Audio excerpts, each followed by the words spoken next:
आज आर्य समाज के प्रति लोगों के मन में तरह तरह की भ्रांतियां हैं। लोगों ने आर्य समाज को समझा नहीं कि आर्य समाज है क्या।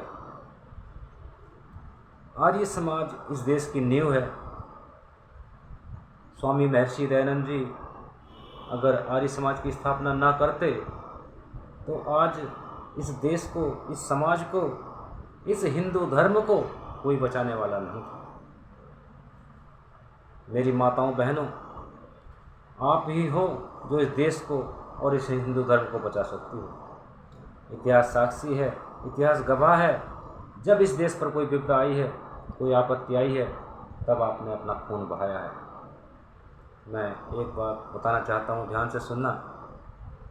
पहला गुरु अगर संसार में कोई है तो वह माँ है। माँ से बड़ा गुरु संसार में कोई नहीं है। माँ से बड़ा विद्यालय इस संसार में कोई नहीं है। और माँ से बड़ा शिक्षक इस संसार में कोई नहीं है। माँ जो बचपन में अपने बच्चों को शिक्षा देती है, वह बच्चा मरते दम तक उसको भूल नहीं पाता है। चाहे बात अच्छी हो या बुरी हो, वह ज़िंदगी में उसको अपना लेता है। मेरी माताओं बहन से प्रार्थना है कि अपने बच्चों को बचपन में अच्छी शिक्षा दें, ताकि अपनों से बड़े और अपने माँ बाप की सेवा कर सके। कहा है, मातृवान पितृवान आचार्यवान पुरुषो वेदा। माँ को प्रथम गुरु का स्थान दिया गया है। माँ को चाहिए कि वह अपने बच्चे को बचपन में अच्छे संस्कार दे, अच्छी शिक्षा दे, वेद के मार्ग पर चलाए। एक छोटी सी कहानी मैं आपको सुनाता हूँ। एक आर्य परिवार में एक कन्या का जन्म हुआ। जब बेटी बड़ी हुई तो पढ़ने के लिए गुरुकुल में भेज दी गई। गुरुकुल में पढ़कर वे बहुत विद्वान बनी, आचार्य पास किया, शास्त्री पास किया। जब कन्या शादी के लायक हो गई तो माँ बाप ने सोचा, अब हमारी कन्या बड़ी हो गई है, अब इसकी कहीं अच्छे परिवार में शादी कर दी जाए। कुछ दिन घूमने के बाद उन्हें उनके योग्य वर मिल गया। बड़ा ही सुंदर शिक्षित परिवार था। उस परिवार में लड़की की शादी कर दी गई। विवाह होने के बाद लड़की अपने ससुराल चली गई। लड़की की सास पौराणिक विचारों की थी, मूर्ति पूजा पर विश्वास करती थी। लड़की पढ़ी लिखी विद्वान थी, गुरुकुल में पढ़ी थी, जानती थी माँ बाप की सेवा कैसे करनी है, परिवार को कैसे संभालना है। अपने सास ससुर की सेवा करती, सुबह शाम उनके पैर छूकर उनका आशीर्वाद लेती। एक दिन सास ने कहा, बेटी हमें कल माँ शेरों वाली के मंदिर जाना है और वहाँ प्रसाद चढ़ाना है, क्योंकि माँ तो मूर्ति पूजा को मानती थी। अब बेटी सोचती है, मैं तो आज तक कभी मंदिर गई नहीं, मैंने तो आज तक कभी मूर्ति पूजा की नहीं। बहू ने कहा, ठीक है माँ, कल मैं आपके साथ मंदिर चलूँगी। क्योंकि नई नई बात थी, नई नई शादी हुई थी। अगर माँ बहू इनकार करती तो पहले दिन से ही राड़ शुरू हो जाती घर में। इसलिए बहू ने कहा, ठीक है माँ, जैसा आप कहो, मैं मंदिर चलने के लिए तैयार हूँ। सास ने पूजा के लिए थाल सजाया, मिठाई मंगवाई, मिठाई का डब्बा मंगवाया एक, और सुबह होते ही सास और बहू दोनों मंदिर के लिए चल दी। जैसे ही सास और बहू मंदिर के गेट पर पहुंची, गेट पर बड़े बड़े दो हाथियों की मूर्ति बनी हुई थी। बहू ने कहा, माँ मैं आगे नहीं जाऊंगी। माँ ने कहा, क्यों बेटी, क्या बात हुई? बहू ने कहा, माँ गेट पर जो बड़े बड़े दो हाथी बंधे हुए हैं, वे मुझे अपनी सूंड से मार देंगे। मेरी तो अभी नई नई शादी हुई है, माँ मैं मरना नहीं चाहती। माँ ने कहा, बेटी तू बड़ी भोली है, तू नहीं जानती कि ये जो हाथी बंधे हुए हैं पत्थर के हैं, असली नहीं हैं। तू डर मत, मेरे साथ चल, चल मैं तुझे दिखाती हूँ। माँ हाथी के पास पहुँचती है, उनके सूंड को हाथ लगाती है, उनके शरीर को छूती है और कहती है, देख इन्होंने कुछ कहा, क्योंकि ये पत्थर के बने हुए हैं और पत्थर की मूर्ति कभी किसी को कुछ नहीं कहती। फिर क्या था, सास आगे आगे और बहू पीछे पीछे चल दी। जैसे ही मंदिर के अंदर गए तो देखा माँ शेरों वाली शेर पर बैठी हुई है। बस फिर क्या था, डर के मारे बहू ने सास की कोली भर ली, सास से लिपट गई और कहने लगी, माँ मेरी पूजा में अगर कोई गलती हो गई तो ये शेर मुझे खा जाएगा। माँ मैं मरना नहीं चाहती। माँ ने सोचा बहू तो बहुत सीधी है, भोली भाली है। सास बोली, बेटी मैं तेरे साथ हूँ, तू घबराती क्यों है? देख गेट पर जो हाथी बंधे हुए थे उन्होंने कुछ कहा क्या? क्योंकि वो हाथी असली नहीं है, वो पत्थर के बने हुए हैं। भला पत्थर की मूर्ति किसी को कुछ कहती है क्या? जैसे वे हाथी पत्थर के बने हैं वैसे ही ये शेरों वाली माँ और इसका शेर भी पत्थर के बने हुए हैं। देख मैं दिखाती हूँ। सास ने शेर का मुँह छुआ, पूँछ पर हाथ लगाया, सिर पर हाथ लगाया और बोली, देख इसने मुझे कुछ कहा क्या? तू तो वैसे ही डरती है। पत्थर की मूर्ति भला किसी को कुछ कहती है क्या? क्या बहू इन बातों को जानती नहीं थी?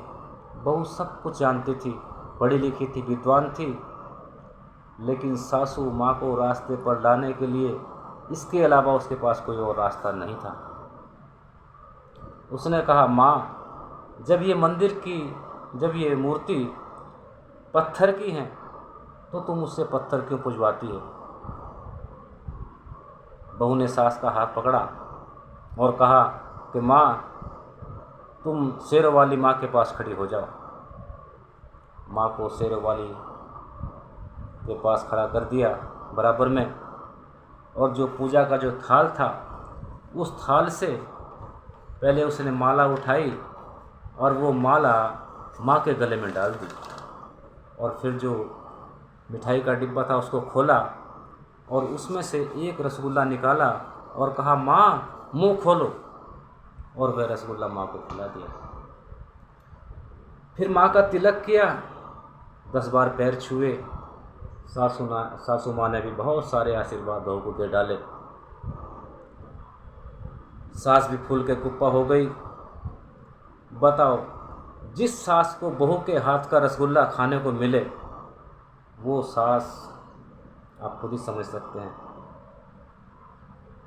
सास ने कहा, बेटी मैं तेरी सारी बात समझ गई। आज बेटी तूने मेरी आंखें खोल दी, बस तू ऐसे ही मेरी सेवा करती रहना। माँ की आंखों में आंसू भर आए, बहू से लिपट कर रोने लगी और कहने लगी, बेटी तू मेरे घर लक्ष्मी बनकर आई है, मैं तेरे पैर छूना चाहती हूँ, मैं तेरे पूजा करना चाहती हूँ। यह सुनकर के बहू की आंखों में आंसू आ गए। दोनों आपस में लिपट कर रोने लगी। आंखों से आंसू बह रहे थे। ये आंसू गम के आंसू नहीं थे, ये आंसू खुशी के आंसू थे। सास ने कहा, बेटी मैं तेरी सारी बात समझ गई, मैं तेरी भावना को समझती हूँ, लेकिन मैं तुझे विश्वास देती हूँ, मैं तुझे विश्वास दिलाती हूँ कि जो तूने आज मेरे साथ किया है वो मेरे साथ ज़िंदगी भर करना। मैं तुझे विश्वास दिलाती हूँ कि आज के बाद मैं किसी अंधविश्वास पर विश्वास नहीं करूँगी। बस फिर क्या था, सास और बहू दोनों खुश। सास ने कहा, बेटी अच्छा अब चलो घर चलते हैं। घर जा कर के सास ने अपने पति के और बहू ने अपने पति के पैर छुए, आशीर्वाद लिया। सास बोली, बेटी आज रसोई का काम मैं करूँगी, तू एक काम कर, घर के आंगन में एक सुंदर सा हवन बना, उसमें हम रोज़ पूजा पाठ किया करेंगे, रोज़ हवन किया करेंगे और हमारे घर में सुख शांति रहेगी। बहू भी खुश, सास भी खुशी होकर के वो आर्य कन्या वो एक गीत गाती है और कहती है, मैं पत्थर पूजा ना करूं मेरा ईश्वर में विश्वास, मैं पत्थर पूजा ना करूं मेरा ईश्वर में विश्वास, माँ मैं आर्यों की लाडली हो मेरा ईश्वर पर विश्वास। सास ससुर मेरे देवता, सास ससुर मेरे देवता, मेरे पति है राम समान, मैं पत्थर पूजा ना करूं, हो मेरा ईश्वर में विश्वास। सास भी कम नहीं थी, सास भी गीत गाने लगी। और वो क्या क्या क्या गीत गा रही है? मैं तो घर को ही मंदिर बनाऊंगी, बाहर पूजन न जाऊंगी। मैं तो घर को ही मंदिर बनाऊंगी, बाहर पूजन न जाऊंगी। बेटी तुझको ही दुर्गा बनाऊंगी, बेटी तुझको ही अम्बे बनाऊंगी, बाहर पूजन न जाऊंगी। बेटी तुझको ही लक्ष्मी बनाऊंगी, बेटी तुझको ही शर्मा बनाऊंगी, बाहर पूजन न जाऊंगी। मैं तो घर को ही मंदिर बनाऊंगी, बाहर पूजन न जाऊंगी। जिस परिवार में सास और बहू में इतना प्रेम हो, सास बहू इतने प्रेम से रहते हों, क्या उस परिवार में कभी दुख आ सकता है? जिस परिवार में माँ बाप की सेवा होती हो, क्या वह परिवार कभी दुखी हो सकता है? क्या उस परिवार में कभी बच्चे दुखी हो सकते हैं? मेरी माताओं बहनों, घर को अगर मंदिर बनाना है, स्वर्ग बनाना है, तो अपने बच्चों को सद्मार्ग पर चलना सिखाओ, अच्छी शिक्षा दो, अच्छे ग्रंथों का अध्ययन कराओ। बस मेरी आपसे हाथ जोड़कर यही प्रार्थना है। मेरी सभी को हाथ जोड़कर नमस्कार। चैनल को सब्सक्राइब करना, वीडियो पसंद आए तो उसको लाइक करना, शेयर करना। धन्यवाद। योगा वंदे मातरम।